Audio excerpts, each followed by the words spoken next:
આ મામલે જાણકારી મળી રહી છે। અમદાવાદ અને વડોદરાના ઓટો રિક્ષા યુનિયને હાઈકોર્ટમાં અરજી કરી છે। 1 જાન્યુઆરીથી ફ્લેગ મીટર ન લગાવનાર સામે દંડનીય કાર્યવાહી ન કરવાની માંગણી તેઓએ કરી છે।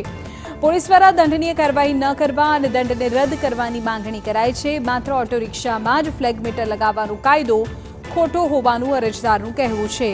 તેમના મતે ઓટો રિક્ષા ચાલકોના બંધારણીય અધિકાર આર્ટિકલ 14નો આ ભંગ છે।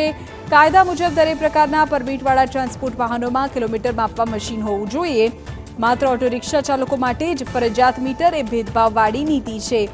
ઓલા ઉબર અને રેપિડો સહિતની કંપનીઓના વાહનોમાં મીટરનો ઉપયોગ થતો નથી। જે પણ કાયદાનું ઉલ્લંઘન છે તેમાં અરજદારે કહ્યું।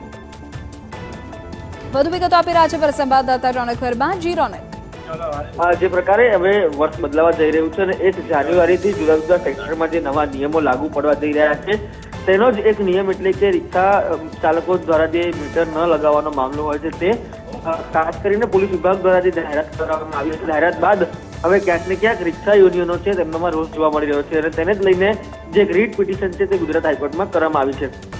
અમદાવાદ અને વડોદરાના ઓટો રિક્ષા યુનિયનોની ગુજરાત હાઈકોર્ટમાં રીટ કરીને માંગ કરવામાં આવી છે કે જે માત્ર ઓટો રિક્ષામાં જ ફ્લેગ મીટર લગાવવાનો કાયદો છે એ બંધારણીય અધિકાર જે આર્ટિકલ 14 છે તેનો ભંગ છે। આ ઉપરાંત કાયદા મુજબ દરેક પ્રકારના પરમિટવાળા ટ્રાન્સપોર્ટ વાહનોમાં કિલોમીટર માપવા મશીન હોવું જોઈએ તે પ્રકારની પણ રજૂઆત કરવામાં આવી છે। આ ઉપરાંત તેમના તરફથી એ પણ કહેવું છે કે ખાલી ને ખાલી રિક્ષા ચાલકો માટે જ આ મીટર ફરજિયાત કરવું એ ભેદભાવવાળી નીતિ છે। એક તરફ અગાઉ જે ઓલા અને ઉબેરનો મુદ્દો છે તે શહેર અને રાજ્યભરમાં ચર્ચાઈ રહ્યો છે, તેની સામે કાર્યવાહી હજી સુધી જોઈએ એવી થઈ નથી। તે તમામ બાબતોની વચ્ચે હવે રિક્ષા ચાલકો સામે આગામી દિવસોમાં જે કાર્યવાહી કરવા માટે કહેવામાં આવ્યું છે તે ક્યાંક ને ક્યાંક હાઈકોર્ટમાં પડકાર આપવામાં આવ્યો છે। આગામી દિવસોમાં વિગતવાર સુનાવણી હાથ ધરાશે।